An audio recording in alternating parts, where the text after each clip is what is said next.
Salut les skateurs, j'espère que ça roule. Aujourd'hui je m'équipe de trucks assez innovants, les trucks Lurpif, et pour vous les présenter, je vous propose un petit test comparatif avec mes anciens trucks, des Independent Titanium. Je vais faire ce test suivant plusieurs critères. Le premier ce sera bien entendu le feeling, la manière dont vous carvez sur votre board, parce que c'est le plus important toujours, c'est de choisir du matériel qui vous convient, avec lequel vous êtes confortable, en fonction de la manière dont vous skatez, par rapport au fait que vous faites de la descente, du trick au flat, du ball ou ce genre de choses, vous avez besoin d'un matériel adapté. Et vraiment, je dirais, le critère numéro 1, c'est celui-là, c'est le feeling. En critère numéro 2, on va mettre l'accent sur la grindabilité, la manière dont il glisse, la capacité qu'il a à grinder en fonction de ce que vous faites encore une fois. En critère numéro 3, c'est la durabilité du truck. Il se trouve qu'un truck, c'est un des éléments de votre skateboard qui durera certainement le plus longtemps. Il peut s'abîmer au niveau de l'axe des roues, puisqu'à un moment donné, il peut arriver qu'il ne se monte plus. Quand vous voulez faire l'entretien de vos roues,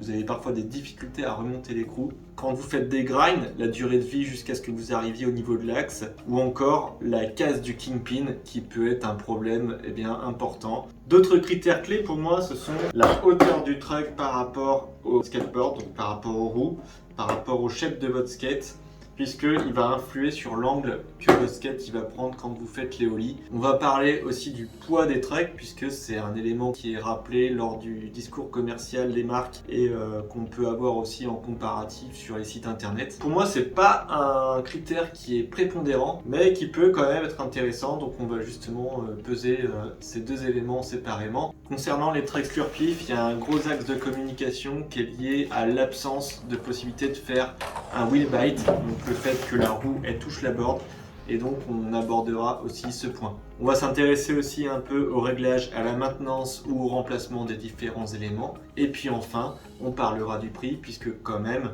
c'est un des équipements les plus chers du skate, et surtout que c'est un des éléments que vous allez certainement garder le plus longtemps. Voilà, donc on va commencer par le feeling. Moi j'ai acheté des indépendantes qui me conviennent très bien. Je trouve qu'en termes de carving, ils sont très bien adaptés. Cela étant, j'ai quand même fait le choix de remplacer les gommes qui étaient initialement orange en 90A, donc c'est une dureté médium, et que j'ai remplacé par les gommes bleues en 92A, qui sont des gommes médium hard. C'est des trucks indépendantes titanium. Donc il n'y a pas forcément plusieurs hauteurs sur ce modèle-là. Il faut savoir que moi je skate un peu large pour ma taille et pour mon poids. J'ai une planche de largeur 8,25 et pour ça les trucks qui sont adaptés sont de largeur 144. Si vous avez des questions à ce sujet-là, n'hésitez surtout pas à vous retrouver en skate shop. Vous allez avoir tous les conseils nécessaires pour choisir la largeur de truck qui sera le plus adapté. Concernant la grindabilité, donc la capacité à faire des grinds, moi j'étais très content aussi de ces trucks independent. J'ai l'impression que le métal qui est utilisé, il est assez mou. Par contre l'inconvénient forcément c'est que ça s'use plutôt vite. J'ai l'impression en tout cas ils se sont bien écrasés là sur la surface sur laquelle je fais des grinds et justement sur laquelle je fais des crooks. Par ailleurs, ce qui est très important, c'est que le kingpin, l'axe central, là, ils ne viennent pas toucher le curb ou le rail sur lequel vous glissez, principalement quand vous faites des tricks type Feeble ou Smith. Et ceux-là, ils sont plutôt bien conçus parce que on voit que mes kingpins sont pas aisés, ça veut dire qu'ils touchent que très rarement. On le voit très rapidement en fait quand ça arrive parce que déjà vous êtes bloqué, freiné sur votre rail. Et puis si vous revenez sur votre rail, vous voyez qu'il y a une trace. Une rayure sur le rail, ça veut dire que votre kingpin il a frotté, donc ça c'est pas génial. Donc faites attention quand vous choisissez un truck à ce que le kingpin ne sorte pas de la hauteur du hanger de votre truck. Un autre critère important, comme je le disais, c'est la hauteur des roues. Donc c'est la hauteur en fait de l'axe central par rapport à la base plate, donc la base du truck. Et en fait ça va dépendre du diamètre de roue que vous ridez et aussi de votre style de skate. Il y a plusieurs hauteurs de truck, il y a des low, des mid, des high. Et je vais les mesurer quand je les aurai démontés. Le truc c'est qu'avec mon équerre j'ai une mesure inversée, donc on va sortir plutôt le petit réglet. Alors de l'autre côté, hop.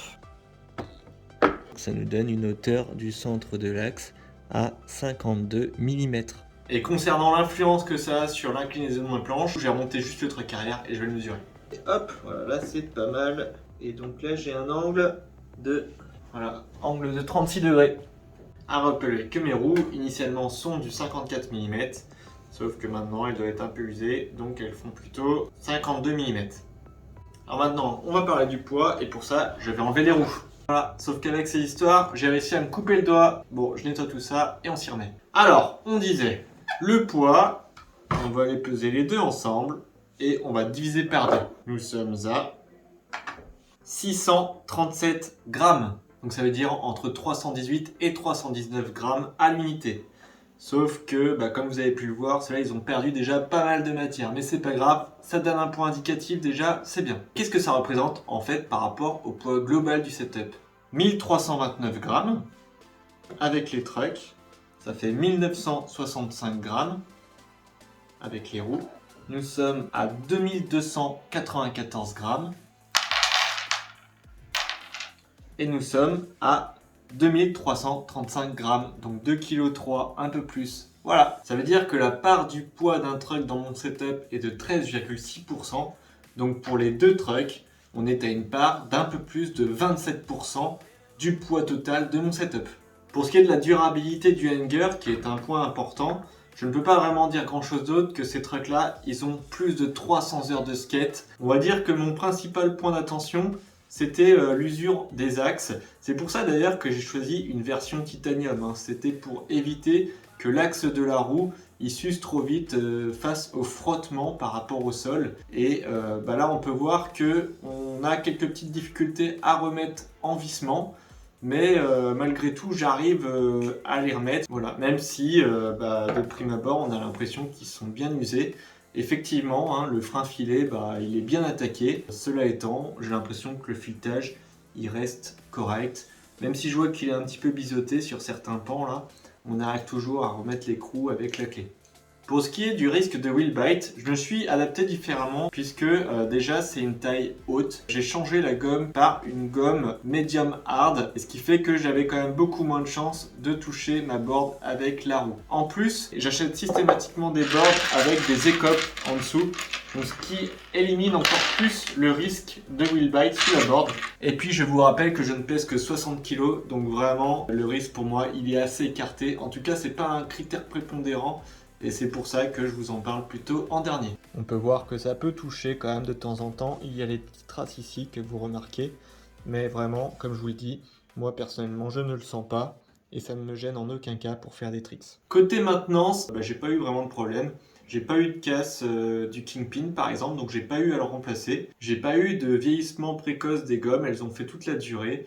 Le premier jour, j'avais réglé à un certain serrage. Et j'ai pas eu besoin d'y revenir. Pour ce qui est du prix, je m'étais fait plaisir à l'époque. J'avais acheté ces Independent Titanium qui sont peut-être les trucks qui sont le plus chers sur le marché pour l'utilisation skateboard street. C'était un prix à 65 € par unité, donc ça fait quand même 130 € la paire. On peut dire que je m'étais vraiment fait plaisir. Voilà, aujourd'hui je tire un trait sur ces anciens trucks. Et on va découvrir ensemble les lourds pifs. Je vous cache pas que je suis un tout petit peu déçu parce que j'ai vu un conditionnement sur internet qui ressemblait à une petite boîte métallique dans laquelle ils étaient mis précautionneusement dans une mousse. Et puis là j'ai un sachet bullé que généralement ils sont donnés de main à la main, voire simplement sous un blister ou un petit sachet plastique. Donc je rappelle, je les ai choisis en 144 mm de large. Les voilà, et écoutez, ils sont assez impressionnants parce qu'ils sont très très propres. Ils ont un design un peu cubique, un peu carré. C'est pas du tout le même concept que ce qu'on peut connaître d'habitude sur des formes forgées. Là, peut-être qu'ils sont partis d'un design usiné et puis qu'ils en ont déduit après un moule. En tout cas, on se rend compte que le design, il est très original. Personnellement, j'ai jamais skaté de truck de ce design-là. Qu'est-ce qu'on constate déjà qui est un petit peu particulier? Ces écrous qui ont l'air d'être en aluminium avec un épaulement ici, vous voyez. C'est très curieux. Mais pourquoi pas? On dirait que c'est vraiment des écrous qui ont été faits spécialement pour le truck. Alors avec le frein filet blanc qu'on voit. Et puis vous voyez, cet écrou en fait, il a un épaulement aussi interne. Donc je pense que l'épaulement externe, il est fait pour éviter l'usure prématurée de l'axe. Et l'épaulement interne, il est fait pour remplacer la rondelle de la roue. Donc je n'aurai pas besoin de mettre une rondelle sur mes roues avec ces trucks là. Ici, je retrouve aussi en fait ce petit épaulement qui remplace la rondelle qu'on a généralement pour positionner les roues. Autre remarque, on voit que c'est un Kingpin inversé. Donc ça c'est plutôt favorable à éviter que ça accroche pendant les grinds. On voit aussi une petite vis de pression ici. Ça correspond à la hauteur de l'axe central du kingpin. C'est-à-dire que cette vis de pression là, elle doit appuyer en fait sur la tige filetée qui traverse. Peut-être pour sécuriser le système. On voit que l'empreinte sous le base plate est typiquement adaptée à l'écrou qui est inséré. Qu'est-ce qu'on voit décrit là? Made in Sweden. Très bien, intéressant. On voit que c'est d'une très belle finition, il n'y a pas de problème avec ça. Très sympa. Je vais en démonter un. Allez, c'est parti. Ça, j'aime pas les étiquettes comme ça, à chaque fois ça reste collé dessus. L'objectif, c'est quand même vous donner le détail de la construction aussi par rapport à la conception un peu particulière de ces trucks. Attends, l'écrou il sort là. Alors, tac. L'écrou il flotte, c'est bon. Alors j'ai remarqué un truc qui est très malin, c'est que la petite vis de pression là, c'est la même clé Allen que celle pour les visseries habituelles du skateboard. Voilà. Si je la dévisse encore plus, là je vais carrément la sortir, hein. On va voir ce que ça donne. Alors ça appuie en fait bien sur le kingpin. Hein. Voilà. Si ça y est, ça sort. D'accord. Voilà. C'est comme ça en fait.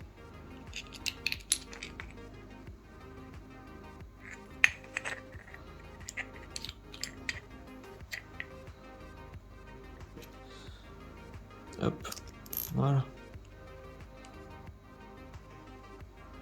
Très belle construction, belle finition, lourd pif.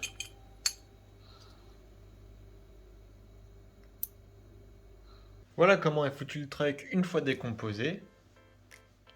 Les washers, donc en fait les rondelles. Les bushings, donc en fait les gommes.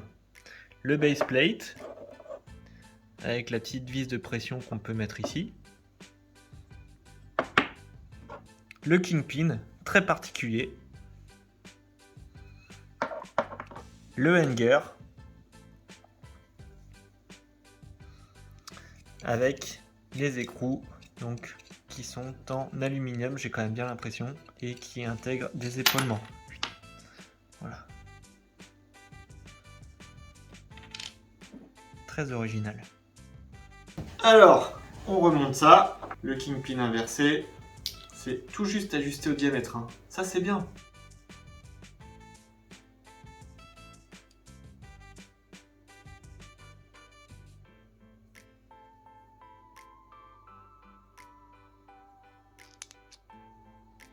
Il faut que je mette l'écrou ici et que je boulonne au-dessus. Voilà. Assez simple. Ok. Donc là, je peux le serrer. Voilà. N'oubliez pas toujours de serrer un petit peu vos trucks une fois que vous les avez achetés, parce qu'il faut savoir qu'ils sont montés à l'état libre pour pas mettre les gommes en contrainte durant le transport, etc. Parce que ça voudrait dire que sinon vous avez un nouveau truck et qui est déjà un petit peu usé, dans le sens où il y a quelqu'un qui a forcé sur la gomme pour vous.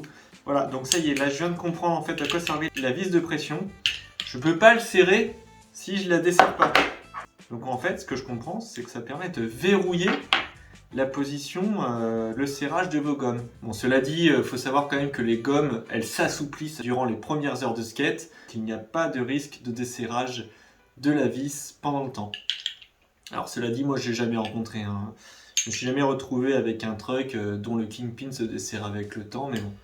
Très bien, peut-être que là c'était un risque par rapport au principe. Je la serre un tout petit peu sur le kingpin, et donc là ça ne bouge plus.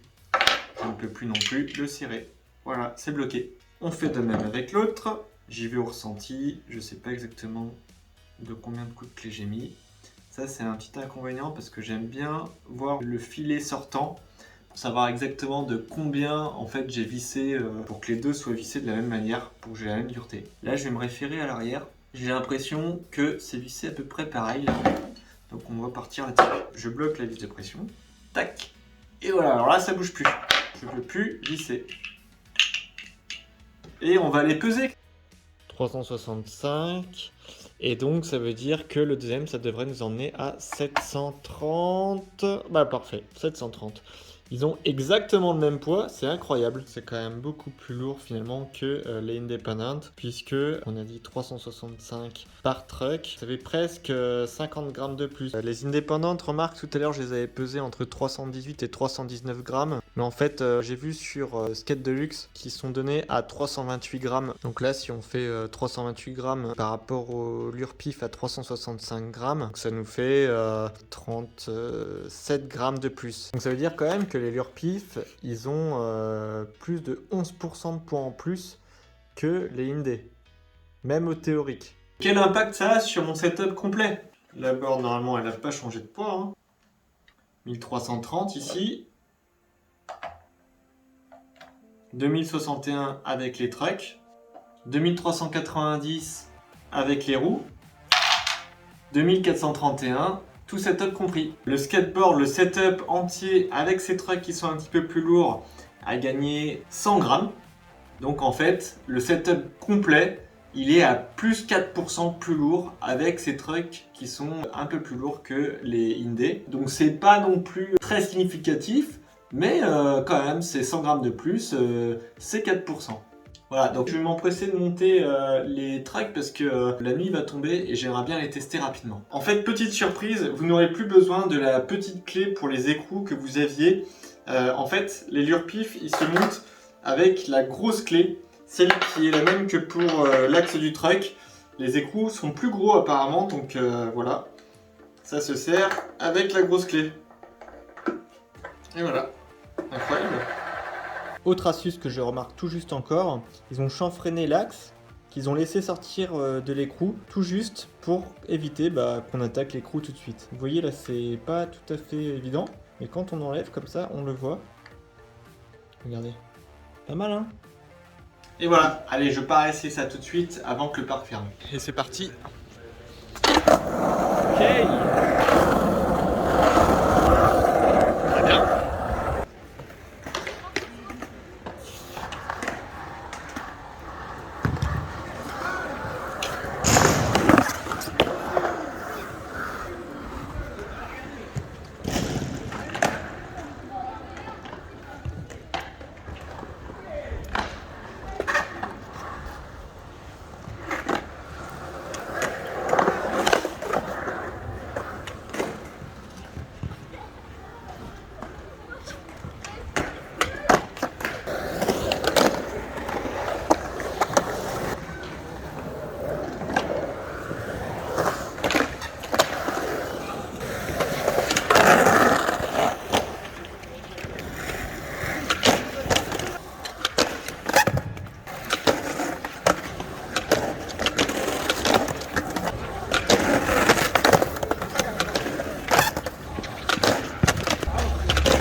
Ça a planté dans le rail là.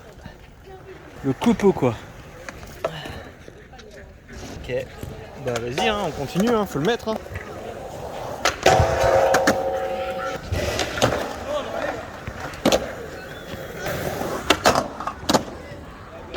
Première session, quelques tricks, des grinds essentiellement, le rendu du truck. Écoutez, première sensation, je trouve que le feeling il est bon. Et comme je vous l'ai dit, c'est le critère numéro 1 pour moi. Il a un comportement assez particulier, il est réglé plus mou que mes Indies, mais en fait ça m'a pas dérangé plus que ça. J'ai trouvé que c'était très smooth dans les virages, etc. Je pense que c'est parce qu'aussi ils sont vraiment neufs, mais vraiment j'ai l'impression de bien rouler, de carper de ouf, ça c'est hyper agréable. Vraiment plus anguleux que les Indies, j'ai l'impression. Ça je dirais hyper positif. Après, pour les points moins cool, clairement, j'ai eu plus de difficulté à grinder. Quand tu arrives en grind sur le coping, les deux trucks dessus, impeccable. Même en 5-0 ça va. Mais en crook mon gars, j'ai l'impression que ça glisse pas quoi. Sur la marche là en béton ça glissait pas quoi. J'ai mis des tonnes d'essais pour réussir à faire un peu ce crook pourri quoi. Et après en feeble c'est pareil. Mec, en feeble, le king clean inversé c'est une bonne idée mais faut pas y mettre des têtes hexagonales. En fait elle a gratté dans le rail. 2 fois quoi, 2 fois d'affilée en plus. À la limite là-dessus, faites comme Indy là qui a mis des kingpins inversés avec une tête bombée. Ça c'était une bonne idée, mais tant pis s'il faut un tool spécifique avec une clé Allen un peu plus grosse. Au niveau du poids, ça se ressent pas du tout. Il n'y a absolument pas de notion de c'est plus lourd ou quoi que ce soit. Honnêtement, tu m'aurais dit qu'il était plus léger, j'aurais cru aussi quoi. Après c'est un beau truck, il n'y a pas à dire. Je vais pas dire que je regrette mes Indy parce que je vais vraiment les rider. Ceux-là, je vais les rider je pense 6 mois, 1 an.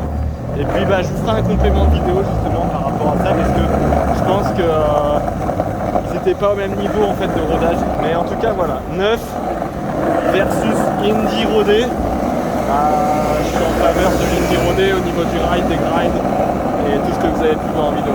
Voilà, étant donné que je me suis précipité pour les tester avant qu'il fasse nuit, je n'ai pas terminé de faire tous les essais que je vous avais promis, et notamment la hauteur de l'axe. Pour ça, je vais devoir en redémonter un et vous le mesurez. La hauteur de l'axe est à 55, entre 55 et 56 mm. J'ai vérifié des deux côtés, donc on est bien sur une hauteur d'axe par rapport au base plate entre 55 et 56 mm.